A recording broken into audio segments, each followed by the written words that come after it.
Lakini haya yote yamekuja baada ya kupata taarifa yetu ya habari ambayo ilikuja kuanzia saa 12:30. Mimi naitwa Silvano Kael na sasa nikukaribisha moja kwa moja katika sehemu ya Semavyo magazeti. Na miongoni mwa magazeti ambayo niliyokuwa nayo nina gazeti la Majira, gazeti huru la kila siku, gazeti la Jambo Leo, gazeti la Uhuru, gazeti la Burudani ambalo linaandika habari za michezo, pamoja na gazeti la Sport Starehe pia nalo linaandika habari za michezo na burudani. Tuanze na gazeti la Majira, gazeti huru la kila siku, ambapo lenyewe limeandika Magufuli arejesha heshima, daladala marufuku kusimamisha abiria kuanzia leo, usafi kila Jumamosi ya mwisho wa mwezi, jipu la tumbuliwa Ocean Road, kigogo ngolewa kwa mgongano wa maslahi. Ni habari inapatikana katika ukurasa wa 4. Kuna habari ambayo inasema Makonda agiza baadhi tengewe maeneo maalum Kinondoni, polisi yaua mwenzake ajiua. Habari inapatikana ukurasa wa 5. Sumatra ya nasa vishoka mabasi ya mikoani. Tukiangalia katika kurasa za ndani katika gazeti hili, ambapo ukurasa wa 2 imeandika serikali yatoa agizo zito kwa mkandarasi umeme kutokana na kuchelewa kukamilika kwa miradi ya ujenzi wa kuboresha miundombinu ya kusafirisha na kusambaza umeme katika jiji la Dar es Salaam kupitia mradi wa Tanzania Energy Development and Access Program TEDAP chini ya ufadhili wa Benki ya Dunia. Mkandarasi kampuni ya SAE Powerline ya Italia kwa ushirikiano na Translate Structure wametakiwa kukamilisha miradi hiyo ifikapo mwezi Februari mwakani. Ofil yaongoza ulipaji kodi 2014. Kampuni ya uzalishaji wa gesi nchini Ofil Tanzania imeongoza kwa kulipa kiwango kikubwa cha kodi kwa mwaka 2013-2014 ikilinganishwa na kampuni zote zinazojihusisha na uchimbaji wa madini, gesi na mafuta. Sumatra ya nasa vishoka wa mabasi ya mikoani, habari inapatikana katika ukurasa wa 3. Kikosi cha usalama barabarani nchini kwa kushirikiana na mamlaka ya usafiri wa nchi kavu na majini Sumatra inawashikilia watu 29 waliokuwa wanalangua tiketi kwa abiria katika kituo cha mabasi yaendayo mikoani na nchi jirani Ubungo. Ofisi ya ajira kudhibiti waombaji ajira. Ofisi ya Rais ya Secretariat ya ajira katika utumishi wa umma imejipanga kuimarisha mifumo yake ya utambuzi ili kudhibiti waombaji kazi wasio na vigezo wasiweze kuajiriwa. RC da agiza bei elekezi ya maji. Mkuu wa mkoa wa Dar es Salaam Said Sadiki ameitaka mamlaka ya nishati na maji EWURA kuhakikisha inapanga bei elekezi za maji ili wasambazaji waweze kuwafikishia wananchi huduma hizo kwa gharama nafuu kuliko hali ilivyo sasa. Katika kurasa wa 4, Magufuli arejesha heshima, kasi ya utendaji kazi aliyoanza nayo rais wa serikali ya awamu ya 5 Dr. John Pombe Magufuli. Waziri mkuu wake Kassim Majaliwa na katibu mkuu kiongozi Barozi Ombeni Sefue imeanza kuzaa matunda, ambapo baadhi ya mawaziri sasa wameonyesha kupokea vizuri na kuitafsiri kwa vitendo elimu ya uongozi iliyoelekezwa na wakuu hao watatu tangu serikali hiyo ilipoingia madarakani. Maamuzi magumu lakini yenye tija kwa taifa yaliyotolewa Dar es Salaam jana na naibu waziri ofisi ya makamu wa rais muungano na mazingira Luhanga Mpina, pamoja na waziri wa afya, maendeleo ya jamii, jinsia, wazee na watoto Ummy Mwalimu. Uamuzi mwingine mgumu umetolewa makao makuu ya jeshi la polisi kupitia msemaji wake Divera Mulimba, ambapo jeshi hilo limepiga marufuku abiria kusimama kwenye daladala na abiria watakaokiuka agizo hilo watatozwa faini pamoja na madereva wa mabasi husika. Na basi tuachane na gazeti hilo la Majira na sasa tuangalie gazeti la Jambo Leo ambalo lenyewe limeandika Magufuli sasa kamili, ajaza nafasi 4 za mawaziri manaibu. Dr. Ndalichako Profesa Magembe wa URA. Mkurugenzi wa Ocean Road asimamishwa kazi, watendaji afya wanaomiliki maduka ya dawa. Ni habari inapatikana katika ukurasa wa 3. Polisi apiga marufuku daladala kuzidisha abiria. Mtendaji mkuu Dutch apigwa chini. Ni habari inapatikana katika ukurasa wa 5. Polisi watwangana risasi Mwanza. Katika ukurasa wa 2 tunakutana na habari inasema Dr. Magufuli sasa kamili. Rais Dr. John Magufuli amemaliza kujaza nafasi za uteuzi wa mawaziri na naibu waziri zilizobakiza wakati akitangaza baraza la mawaziri la kwanza katika awamu ya 5 ya utawala wake. Awali Rais Dr. Magufuli aliteua baraza la mawaziri Disemba 17 mwaka huu, ambapo nafasi 4 alikuwa hajapata wa kuziongoza wizara 4. Taarifa ilitolewa na kurugenzi ya mawasiliano Ikulu na kusainiwa na kaimu mkurugenzi wa mawasiliano Ikulu Gerson Msigwa Gerson Msigwa, rais amemteua Profesa Jumanne Magembe kuwa waziri wa maliasili na utalii. Awali waziri Magembe ambaye ni mbunge wa jimbo la Mwanga alikuwa waziri wa maji na umwagiliaji katika serikali ya awamu ya 4. Katika uteuzi huo Rais Magufuli amemteua Dr. Philip Mpango ameteuliwa kuwa waziri wa fedha na mipango baada ya kumteua kuwa mbunge kabla ya uteuzi huo. Dr. Mpango alikuwa kamishna mkuu wa mamlaka ya mapato Tanzania TRA. Rais pia amemteua mhandisi George Wenge kuwa waziri wa maji na umwagiliaji katika serikali ya awamu ya 4. Alikuwa naibu waziri wa ujenzi. Dr. Joyce Ndalichako ameteuliwa kuwa waziri wa elimu, sayansi, teknolojia na ufundi baada ya kumteua kuwa mbunge katika miaka ya nyuma. Ndalichako alikuwa katibu mtendaji wa baraza la mitihani Tanzania NECTA. Rais Magufuli pia amemteua Hamadi Masauni kuwa naibu waziri wa mambo ya ndani ya nchi, wakati Profesa Makame Mbarawa amehamishwa kutoka Wizara ya Maji na Umwagiliaji na kwenda Wizara ya Ujenzi, Uchukuzi na Mawasiliano. Na hizo ni habari ambazo zimejiri kutoka kwa Rais Dr. John Pombe Magufuli. Mkurugenzi Ocean Road asimamishwa kazi. Hii ni habari inapatikana katika ukurasa wa 5. Waziri wa Afya, Maendeleo ya Jamii, Jinsia, Wazee na Watoto Umi Mwalimu imetangaza kumsimamisha kazi kaimu mkurugenzi wa taasisi ya saratani ya Ocean Road Dr. Diwani Msemo ili kupisha uchunguzi wa kina wa uwepo wa mgongano wa maslahi katika taasisi hiyo. Polisi yapiga marufuku daladala kuzidisha abiria. Kortini kujifanya maofisa wa polisi. Na habari picha, tunaona picha ya Rais Dr. John Pombe Magufuli huko akiwa ameachia tabasamu zito kabisa.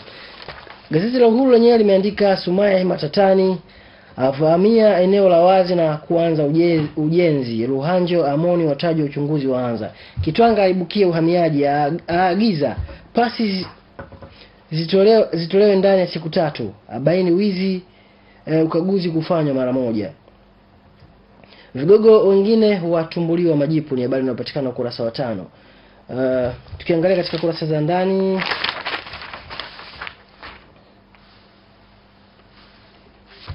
basi la teketea moto la ua 7. Watu 7 wamefariki dunia na wengine 10 wamejeruhiwa baada ya gari waliokuwa wakisafiria kuteketea kwa moto. Ajali hiyo ilitokea juzi ambapo gari aina ya Toyota Hiace lenye namba za usajili 1700 ADK lililokuwa likitokea Kigoma mjini kuelekea katika kijiji cha Subankala wilaya ya Uvinza mkoani hapa kupinduka wakati dereva akijaribu kuwakwepa watembea kwa miguu katika kijiji cha Mwakizega. Mganga mkuu wa mkoa wa Kigoma Dr. Leonard Subi alisema miili ya watu 6 na majeruhi 11 ilifikishwa katika hospitali ya Rufani ya Maweni na kwamba majeruhi mmoja alifariki usiku wa kuamkia jana. Alisema majeruhi walipelekwa hospitalini hapo saa 11 jioni, wamelazwa katika wodi namba 7 na hali zao ni mbaya. Abiria wafanya mgomo baridi ni baada ya kupanda kwa nauli. Zikiwa zimesalia siku 2 kwa waumini wa dini ya Kikristo nchini kuungana na Wakristo wengine duniani kuadhimisha sherehe ya kuzaliwa kwa mkombozi wao Yesu Kristo, hali ya usafiri kwenda mikoani na nchi jirani kutokea Dar es Salaam imekuwa tete. Hali hiyo ilisababisha kutokea kwa mgomo baridi wa abiria uliodumu saa kadhaa kwa madai ya kutozwa nauli kubwa tofauti na zile zilizoelekezwa na mamlaka ya usafiri wa majini na nchi kavu Sumatra. Wengine wa makontena waachiwa kwa dhamana. Katika kurasa wa 4 Sumaye matatani. Waziri Mkuu mstaafu Frederick Sumaye ameingia matatani baada ya kudaiwa kuvamia eneo la wazi na kuanza kuzungusha uzio bila kufuatia sheria na utaratibu wa ujenzi. Eneo hilo la kiwanja namba 719 lililopo Mikocheni mtaa wa TPDC lilikuwa likitumika kwa ajili ya michezo, mikutano ya kisiasa pamoja na mikusanyiko mbalimbali ya kijamii. Kufuatia tuhuma hizo, timu ya maofisa ardhi inachunguza uhalali wa umiliki wake. Hivyo wiki ijayo majengo yaliyojengwa kwenye eneo hilo yatavunjwa endapo itathibitika kufanya uvamizi huo. Mawaziri wapya watajwa. Kitwanga ibukia uhamiaji. Majaliwa simamieni migogoro ya ardhi, kitoa agizo hilo. Na katika habari picha tunaona picha ya waziri mkuu mstaafu Frederick Sumaye huko akisindikizwa na habari ya Sumaye matatani ambayo ni habari tushaiangalia, lakini kuna habari picha ya mawaziri inaonyesha mawaziri wapya. Kuna Profesa Jumanne Magembe ambaye ni waziri wa maliasili na utalii. Dr. Philip Mpango, fedha na mipango, ameangukia kwenye wizara hiyo. Lakini kuna Dr. Joyce Ndalichako, yuko kwa upande wa elimu, na Hamad Masauni ambaye ni naibu waziri wa mambo ya ndani. Na gazeti la Uhuru ndilo linakamilisha kwa upande wa habari za kitaifa kwenye magazeti tuliyopitia. Na sasa tuangalie gazeti la Burudani ambalo lenyewe linaandika habari za michezo na burudani, ambapo habari kubwa ni Ronaldo afanya kufuru, Yanga kusajili mapro watatu, mkongo wao hawapeleka TFF. Ni habari ambayo inapatikana katika ukurasa wa pili. Majavi yakubali yaishe Msimbazi, Rihanna kuachana na Tatu. Yanga kusajili mapro watatu. Uongozi wa Yanga umesema kuwa umetengeneza wachezaji wengine watatu wapya wa kimataifa mara ifikapo mwishoni mwa msimu huu wa ligi kuu ya soka Tanzania bara. Serikali jitosa mgogoro Stand United. Serikali imeagiza kumalizika mgogoro uliopo baina ya Stand United na kamati ya uendeshaji ya timu hiyo iliyopo chini ya ofisi ya mkuu wa mkoa wa Shinyanga. Paul Nonga aanza kutema cheche. Mshambuliaji mpya wa Yanga Paul Nonga ameanza kutema cheche baada ya kuifungia mabao mawili timu yake hiyo mpya katika ushindi wa mabao 4-2 dhidi ya Friends Rangers. Kumradhi. Majavi yakubali yaishe Msimbazi. Kiungo Mzimbabwe Justice Majavi amekubali kutumikia adhabu aliyopewa na uongozi wa Simba baada ya kubainika alifanya makosa ya utovu wa nidhamu. Kufuatia adhabu hiyo, sasa itakwenda sambamba na kukatwa mshahara wake. Adhabu hiyo imemkuta mchezaji huyo baada ya uongozi wa Simba kubaini akizungumza na vyombo vya habari, jambo ambalo limekwenda kinyume na mkataba wake. Mbeya City kuivamia Yanga kwa pipa. Mshambuliaji Yanga Aula Rahan United. Aliyekuwa kiungo mshambuliaji wa Yanga Andre Coutinho hatimaye amepewa mkataba miaka miwili na timu yake mpya ya Rahan United nchini Myanmar. Coutinho ambaye alivunjiwa mkataba na Yanga kutokana na kutomvutia kocha mkuu wa timu hiyo Hans van der Pluim amefuzu majaribio ya timu hiyo kumradhi, ambapo alijaribiwa kwa takribani wiki mbili. Adolf Richard Kagera Sugar wananielewa, tutapanda ligi kuu Geita Gold. Mtibwa Sugar wataka tatu bora. Mkutano mkuu ZFA wafutwa, lakini kuna habari nyingine ambayo inasema Zanzibar Send Heroes yarudi na kombe. Tuangalie katika kurasa za nyuma ambazo zinaandika habari za kimataifa. Ronaldo afanya kufuru. Mshambuliaji wa timu ya Real Madrid ya Hispania Cristiano Ronaldo ameamua kutoa picha ya jumba lake la kifahari. Ronaldo ametoa picha hiyo juzi ambapo nyumba hiyo ina thamani zaidi ya paundi za Kiingereza milioni 4.8. Nyumba hiyo ina vyumba vya kulala 7 na vyoo, huku ikiwa na eneo la kufanya mazoezi ya mpira wa miguu. Mtakoma ni maneno ya kocha mkuu wa Liverpool Jurgen Klopp. Ametamba kuwa yupo mbioni kusajili kipa mwenye uzoefu kwa ajili ya kulinda lango la timu hiyo. Nimembamba ni maneno ya Idinki. Kocha mkuu wa timu ya Chelsea Gus Idinki amesema vitu na kiwango cha Charlie Musonda na atahakisha nampandisha katika kikosi cha kwanza. Kumradhi mtazamaji. Lakini katika habari la Sporti Starehe, Simba isharogwa, Julio asisitiza watakaa tu. Kamusoko walete sema kwake sasa ni moto bati. Simba yaipigia hesabu madui. Kelly bado saa chache Simba. Mourinho bado United. Mbeya City aitisha Yanga. Kazumba atoa neno. Mkocha msaidizi wa Prison Shaban Kazumba ametoa neno kwa kuwataka makocha kujiendeleza zaidi ilikuwa na mbinu mpya za ufundishaji. Mayanga aipaisha Mtibwa. Kocha wa Prison Salum Mayanga amekiri Mtibwa ina kikosi kizuri na kilicho ina ushindani mkubwa katika ligi kuu Tanzania bara msimu huu. Cheka apiga tambo. Baada bondia wa ngumi za kulipa mkoa wa Morogoro Francis Cheka anaendelea kujitapa kumfumua mpinzani wake Thomas Mashare pale atakapokutana. Pambano hilo la vuta ni kuvuta litafanyika kesho kwenye uwanja wa Jamhuri mjini humo. Cheka alisema amejiandaa kwa muda mrefu na kuahidi mashabiki wake kumpa kichapo Mashari ndani ya raundi ya kwanza. Simba isharogwa ni kama kiulizo hivi. Toto Africans wameipa Gundu Aise. Geita Gold Mine nao wakikaanga kabisa. Sasa mbele mwadui sijui itakuwaje kwa Simba hapo Jumamosi ndani ya Kambarage Shinyanga. Mchezo huu unasubiriwa kwa hamu kubwa na mashabiki kutokana na timu zote kuhitaji pointi 3 muhimu ili kujiweka katika mazingira mazuri katika msimamo wa ligi kuu. Yanga ya chimba mkwara, Yanga huu msimu wangu. Kelly bado saa chache tu. Dakika zinahesabika. Kocha Dan Kelly wa Simba ana saa chache tu zitakazomfanya baki waondoke Simba. Na kibaya zaidi roho yake imeshikiliwa na Jamhuri Kiwero Julio. Katika kurasa za nyuma tunaona ni uzushi tu. Bado hatujui nini kitaendelea katika siku za usoni. Lakini kwa sasa bado hakuna jipya. Bado hatujafikia makubaliano rasmi kama yanavyoelezwa. Tetesi za Mourinho kuwa atajiunga na katika kikosi cha Old Trafford zilianza rasmi Jumamosi iliyopita baada ya United kupokea kipigo cha mabao 2-1 kutoka kwa Norwich City. Wakala George Mendes amedai kuwa ni uzushi tu na hakuna makubaliano yote yaliyofikiwa na mteja wake Jose Mourinho na Man United, lakini hilo haliwezi kuzuia kufanyika kwa mazungumzo baina ya pande mbili.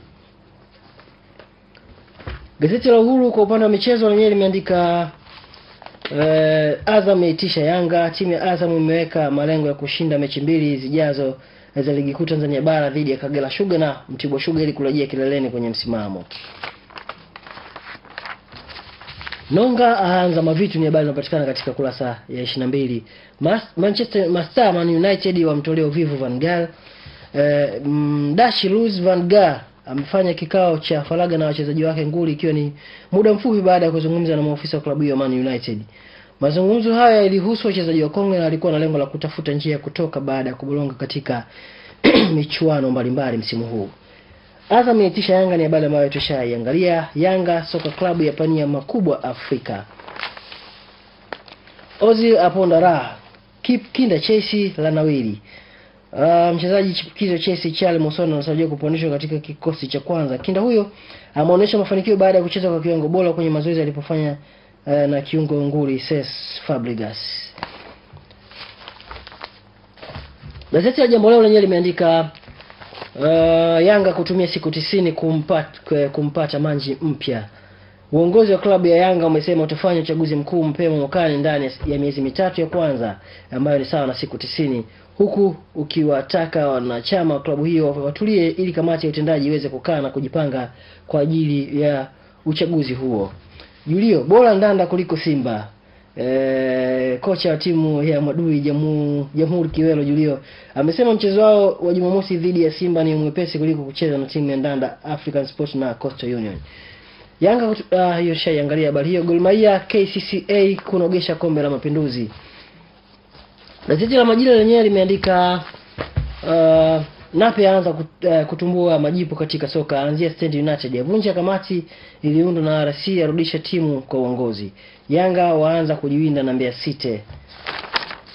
Hakuna wa kuinunua timu, ni maneno ya Simba. Uongozi wa klabu ya Simba umewataka mashabiki wake kutoamini maneno yanayotolewa na baadhi ya vyombo vya habari kuwa amepatikana mwekezaji anayetaka kuinunua timu hiyo yenye maskani yake Msimbazi. Hivi karibuni kuna taarifa zilienea kuwa timu hiyo inataka kuchukuliwa na mfanyabiashara maarufu Mohamed Dewji Mo kwa dau bilioni 21. Uongozi wa wekundu hao umesema kuwa mpaka sasa bado hawajapokea barua rasmi kutoka kwa yeyote mwenye kutaka kuinunua klabu hiyo kwa ajili ya kuiendesha. Mkuu wa kitengo cha habari na mawasiliano wa klabu hiyo Haji Manara amefafanua jambo hilo kwa undani baada ya habari kuendelea kuzagaa kwamba wapo wafanyabiashara wanaotaka kuiendesha timu hiyo. Majimaji wapewa motisha miaka 250 ya Hennes ya Fana. Lakini kuna habari nyingine nasema Nonga mduaza Pruim kwa kandanda safi. Mbeya City kuifuata Yanga kwa pipa. Mtazamaji, gazeti la Majira kwa upande wa michezo ndilo linakamilisha yasemavyo magazeti kwa kuangalia habari za michezo. Na kumbuka baada ya yasemavyo magazeti utapata fursa ya kutazama mahojiano aliyofanya mwenzangu Abdalla Kulwa akiwa na Shehe ambaye anahusiana na mawaidha kuhusiana na siku hii ya Maulidi. Kwa hiyo baada ya mapumziko mafupi utapata mawaidha hayo kutoka kwa Shehe ambaye amezungumza kwa kina kuhusiana na siku hii ya Maulidi. Mimi naitwa Silvano Kaela, nikurejeshe studio kwa ajili ya matangazo mafupi. Baada ya hapo baada ya mawaidha hayo kumbuka tutakuja tena hapa kwa ajili ya kukaribisha kaswida mbalimbali zinazohusiana na Maulidi.